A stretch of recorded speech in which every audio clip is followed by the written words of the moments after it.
Hello, everyone. I am Matt Williamson. How's everyone doing? We are now pretty much in off-season mode, but that's all right. There's still stuff to talk about. I got some things stored up in the bank that we can pull back out from last year. Some things to go over, and I'm always open to suggestions. I'll probably still do a once-a-week mailbag with you guys. That's been a hit, and the responses from you guys have been awesome, so keep that in mind. But the topic that I guess is most on the tip of our tongues right now with the Steelers is the Najee Harris fifth-year option not getting picked up. And I'm shocked. We've talked about this a lot, that I thought it was a pretty easy decision at $6.6 million to pick it up. Now, the Steelers were like the last team in the league. Like Jamar Chase, they got his picked up weeks ago, no brainer. But they went right down to the wire. And what I'd like to do, and what I think I bring to the table for you guys, is try to get in the heads of these teams, specifically the Steelers. So why would they wait so long? First off, this is an organization that doesn't really do anything unless you have to. Fine, that's worked great over the years. But I wondered, did they use pretty much every bit of the fifth-year option clock because maybe they were working on a 2-year extension, that wasn't be guaranteed. You could give him this year, what would have been the fifth year, and another year, and give him a bonus now, open up some cap space, maybe have the contract more friendly, less rigid. And I bring that up because that's exactly what the Ravens did with Rashad Bateman in this draft class. Like, Rashad Bateman's been okay for Baltimore. I don't think they dislike him, wide receiver. But he's been hurt a lot. He hasn't quite lived up to it, but I don't think they wanted to move on from him. So I think they had a conversation with Bateman saying, and wide receivers' fifth-year options are way steeper. They were not going to pick that up. But instead of them saying, hey, we like you, instead of picking up this guaranteed extension, how about we just tear your rework your contract to something we both like. So, and that could still happen, with the Steelers and Harris. And then I also thought, well, were they trying to trade him? I didn't foresee a running back trade, but I bring that up because Najee, I've brought this up a lot since they've hired Arthur Smith, and I like the hiring, but what worries me is if they go heavy outside zone, that definitely doesn't play to Harris's strengths at all, so they might be looking at him as a one and done year because he doesn't really fit in anymore. But all the power stuff and the pulling linemen worked so well last year that I hope they don't scrap that, or I hope it's a nice balance of the two. We'll see. That's up in the air, but this move doesn't exactly scream that they love Najee. An extension would. It still could happen. I keep thinking Dallas has nothing at running back. They have Ezekiel Elliott. Could they call the Steelers and be like, hey, we'll give you something for Najee Harris, and use him for a year, and they extend him?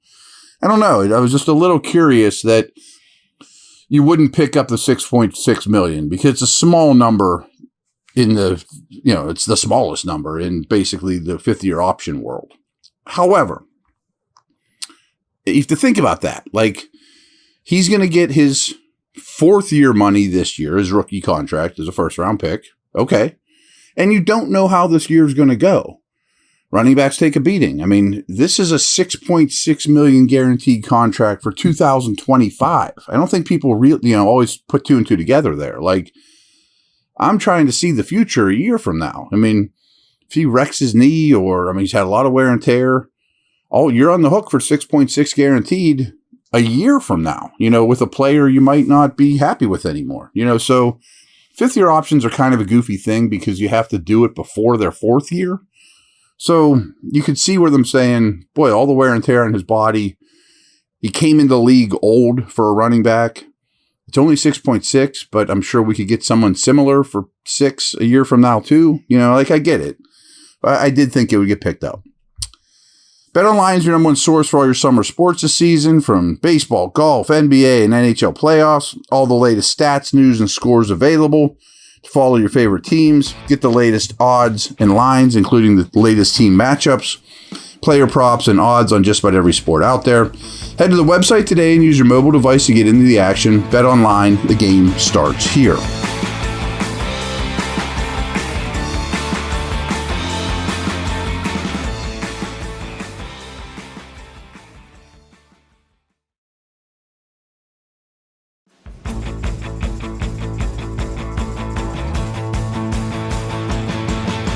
Now I want to get back to Najee and Warren a little bit here too.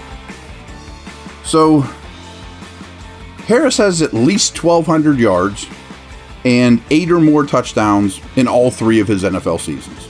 Is he the best back in the league? No. But there's something to be said for that. 3 years in a row with 1,200 plus yards and 8 plus touchdowns. He has never missed a professional game, despite handling an NFL high 978 regular season touches along the way over this time. He doesn't fumble. He's available. He's reliable. He's durable. He can affect the passing game. He picks up the blitz.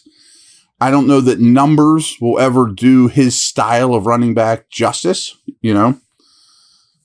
because he's a wear you down guy, and I'm not sure analytics account for that.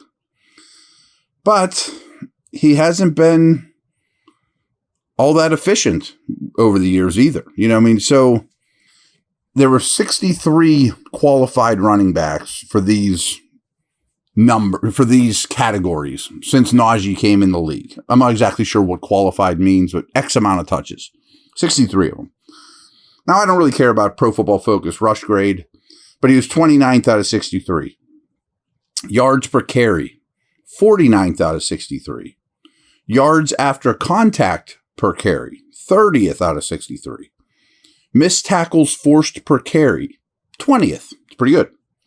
Explosive run rate, 50th. Receiving grade for Pro Football Focus, 26th. And yards per route run, 46th. Now, he's had a bad scheme.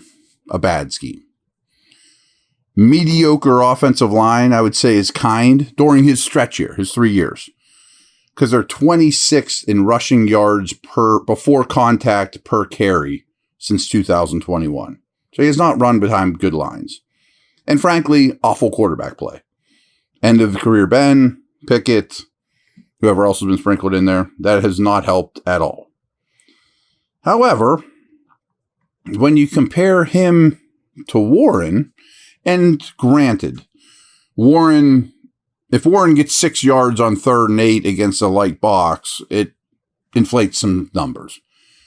I think they're a really good 1-2 punch, but I also think Warren's the better football player. So in terms of just their Pro Football Focus rush numbers, rating, which again, I hesitate to even bring up. Warren beats him 84.4 to 77.2. Missed tackles forced per attempt, 0.36 for Warren versus 0.2 for Harris. Yards per carry is 5.2 versus 4 flat. Yards after contact per attempt, Warren beats him 3.7 to 3.0. Explosive run rate, 16.6% of Jaylen Warren's runs are explosive, compared to 9.4 for Najee. The receiving grades also favored Warren for Pro Football Focus, 72.2 to 58.5. And yards per route run is 1.4 as opposed to 0.8 for Harris.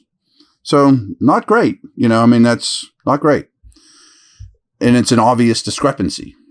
But I also think Warren's really, really good. What I didn't mention about this, but I have over the years with you guys, is these numbers for Warren are like the best in the league. They're like McCaffrey numbers. He's top 5 in basically every category. Now, does that mean if you give Warren all the touches, it would keep up at that rate? It probably wouldn't. It just probably wouldn't. And I do think, scheme aside, assuming that Tomlin keeps it balanced between zone and man schemes, etc., that Arthur Smith could actually maybe bring out even more in Najee. They added 2 picks on the offensive line. It wasn't a bad unit last year. And, Last year, though, Harris got 52.4% of the rushing attempts compared to 30.6% for Warren. How about this? I didn't realize this. Although he's 5 inches shorter than Harris, Warren weighs comfortably above 200 pounds and has a higher BMI, body mass index, than Harris, which I don't know exactly how they calculate, but if you're short and squatty compared to tall and skinny, you have a better BMI. And BMI for running backs really translates. I mean, you want guys with high BMI. That doesn't mean they have to look like Derrick Henry. You could look like Maurice Jones-Drew, you know. But even with plays with 8 or more men in the box, Warren averaged 4.42 yards per carry, which was 7th best in the league. And Najee was just under 3 yards per carry, which was 31st in the league. So, speaking of Arthur Smith, though, I mean, his offenses have ranked top 5 in rushing attempts per game for the past 2 seasons in a row. So you're going to need them both. I mean, if you traded Harris, you better have some kind of other answer, too. It's not just give it all to Warren. And I also found this interesting when I was digging into these running backs. Russell Wilson led the entire league in check down rate as a passer last year, which sounds very end of career Ben-esque, doesn't it? I mean, good and bad. I mean, I'm not sure I don't love that stat because a lot of deep stuff, a lot of dump offs for Wilson. They need more intermediate stuff from him. But the fact is, your running backs are going to probably catch a lot of passes this year. So, and get a lot of touches. So, this is kind of my take on the running back position after the 5th year option stuff. Talk soon. Over and out.